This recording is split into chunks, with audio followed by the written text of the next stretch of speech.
Lep ponedeljkov pozdrav s Konjskega vrha. Predpočitniški pozdrav, kaj ne? Točno tako. Točno tako. In o čem drugem kot o počitnicah Tako, bova govorila danes. Tako o počitku, kako se umiriti, kako se sprostiti, kako se odklopiti, kako nazaj pridobiti tisto spokojnost, umirjenost v mislih, v čustvovanju, tudi telesno, čeprav gibanje dejansko lahko tudi zelo sprosti, ne.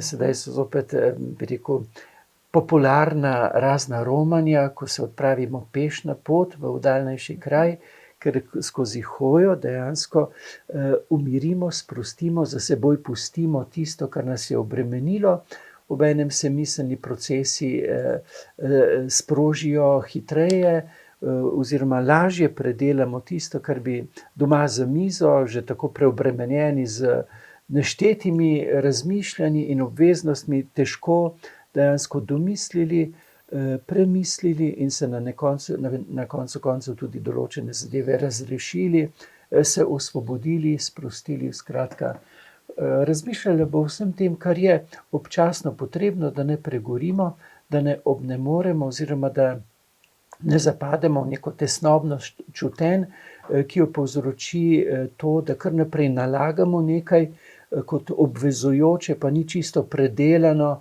in potem se seveda to v notranjem počutju, ta teža pojavi kot neka tesnobnost, ki je pogosto niti ne razumemo, ne vidimo njenega vzroka. Počitnice pa dajo možnost in priložnost, da o tem, kar bomo razmišljala o teh področjih, na nek način vse to razbremenimo in se osvobodimo, kar je pomembno. Ampak pred počitnicami pa le-te tudi pričakujemo. In včasih je ravno tisto pričakovanje še bolj prijetno. Ja. In slikanje o tem, kako bo, ko bo, pa se potem včasih zgodi, da pa ni ravno tako, kot smo si predstavljali. Kako uravnavati ta svoja pričakovanja? Si razmišljal kdaj o tem? Jaz sem, ja, pa v bistvu sploh ne vem, zakaj bi morali kar naprej nekaj na veliko, ne. Na veliko tudi pričakovati, kaj vse se bo zgodilo. Kajti čar počitnic je ravno v tem, da ni nič na veliko, ampak da je spokojno, da je preprosto, da ni v znamenju kompliciranja, da ni v znamenju, ne vem, tudi ti si rekla pričakovanj, ne, stopnja pričakovanj lahko potem glede realnosti nakaže tudi stopnjo razočaranja. Sam osebno od počitnic pričakujem samo odklop, ne. Ne pa, da bom potem tam zopet nekaj velikega doživel. Ne, jaz nočem nekaj velikega doživeti, ravno to veliko želim odstraniti, želim nič, izprazniti, ne. Počitnice, oziroma še bolj beseda praznik, ne, pomeni izpraznili bomo, ne, vse tisto, kar je v času obveznosti, v obdobju, ko niso počitnice, toliko tega, ne, tudi v teh pričakovanjih ni potrebno. Moje počitnice so skrajno preproste in ko si že rekla o pričakovanjih, zdaj končujem knjigo o megalitskih tej postavitvi o zvezdi v prostoru med Savinjo in Sotlo severno od Save. Od Save v tej prvi knjigi bodo predvsem načrti oziroma marsikaj od tega bo prikazano, da bodo ljudje lahko stopili na te zvezdne poti. In čakam, ne, da bom končal, v bistvu se bližam koncu pisanja, ki je bilo recimo zame res utrujajoče, ker sem to knjigo oziroma v bistvu v uvodu prikaz teh lokacij začel pisati po končani knjigi Ta krasni nori svet, ki je obsežna, ki je bila zahtevna in se mi je nekaj časa, 3 tedne dobesedno upiralo. Nisem mogel začeti, karkoli sem začel, ni bilo. Potem pa je steklo in zdaj teče proti izteku, potem je pred mano seveda še urejanje te knjige z oblikovalko, ampak tisto je že potem bolj sproščujoče oziroma za oblikovalko naporno, zame pa ne. Ampak že ko pričakujem, da bom končal vsak čas, mogoče v roku tedna dni, je že fino, ne, ker veš, bliža še počitek, bliža še počitnice, ne, in potem tiste zadnje napore lažje zdržimo. Začeti pisati nekaj oziroma začeti neko delo je pa zagon, tisto moraš zagnati, Ampak potem, zdaj se bližajo počitnice, pa se lahko veselimo, da bo vendarle prišel čas odklopa, čas umiritve. Sam ne si, kot si rekla, naložiti bremen v teh počitnicah. Kaj bomo vse morali videti, kaj bomo vse morali doživeti, kako nam bo mogli biti zelo super fajn, kako bo vreme, kako bo ne vem kaj, pa kaj se s tem obremenjuješ. Tudi če bo deževno, boš pač užival v šumu dežnih kapelj, ki je, pravijo, eno najbolj pomirjajočih zvenenj, in bomo takrat počivali. Dali vse 4 od sebe in počivali. Ne? Zdaj, obremeniti se s pričakovanji je pa res nesmiselno. Potem, recimo, potem sploh še govorimo o počitnicah, pa govorimo zopet o nečem, kar nas čaka in kar bo moralo biti, da bomo lahko srečni in zadovoljni. Sreča in zadovoljstvo je preprosto v tem, da je, ja, kot sem že rekel, sreča in zadovoljstvo je v preprostosti, v poenostavljanju, v nekompliciranju. Ne? Sam se spomnim, ko smo šli starši na kakšne počitnice, najbolj utrajajoče je bilo, če je nekdo zahteval, da bomo pa zdaj nekaj doživeli, ne? Pa da bomo zdaj vsi srečni, ker smo nekaj doživeli.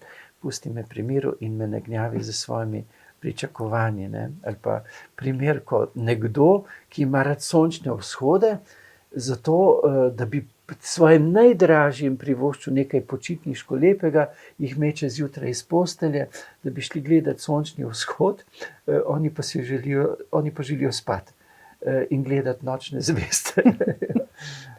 Torej, pustimo vsakemu, da po svoj način tudi počiva, pustimo se pri miru, ne gnjavimo se, ne organizirajmo, ne vem kaj, počitnice so počitek. In ravno to je pomembno, da se ne gnjavimo, da znamo živeti drug z drugim, da znamo poiskati tiste prave bližine. To je tisto bistvo počitnic, pa tudi tukaj nam včasih malo spodrsne. Ja, posebej, če si navlečemo na počitniški odmik ljudi, ki bi se nam radi pripopali, ne? In mi smo dobri in jih vzamemo s seboj. V počitnicah ne delamo uslug nobenemu. Niti v ožji družini, ne? To pomeni, pusti me pri miru, imam čas, da počivam na svoj način. Mož, žena, otroci. Ne? Seveda, kar jih povezuje, so tisto, da bojo pripravili kosilo ali karkoli že. Drugače pa pusti, naj vsak na svoj način počiva in uživa v tistih dneh, v katerih se mora odklopiti, da bo potem lahko zopet poprijel.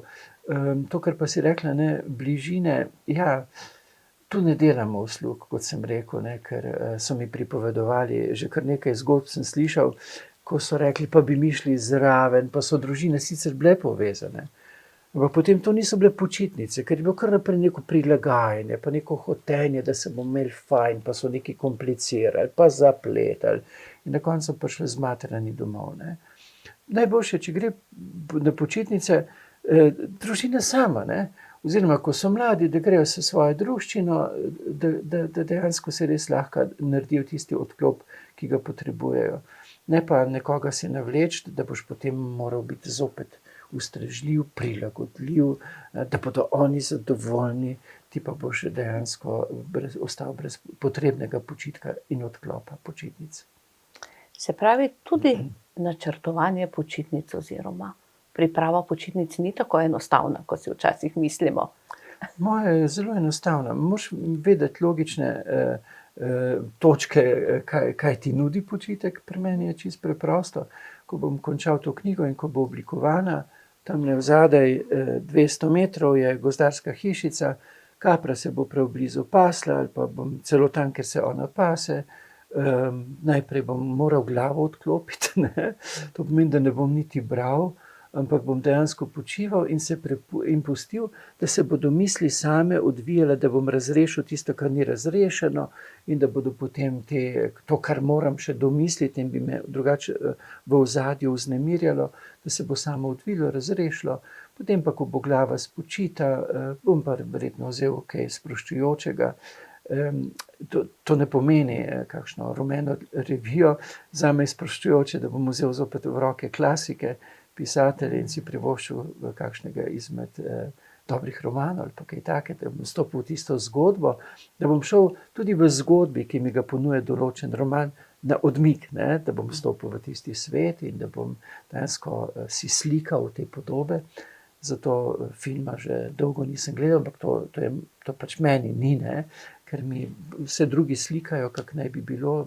Imam rad knjigo, imam rad zgodbe, da si sam, da se prebudijo tiste predstave, v katerih potem uživam. In je ta film, ki si ga sam ustvarim, mnogo, mnogo bolj zanimiv kot marsikateri, ki mi ga ponuja filmsko platno.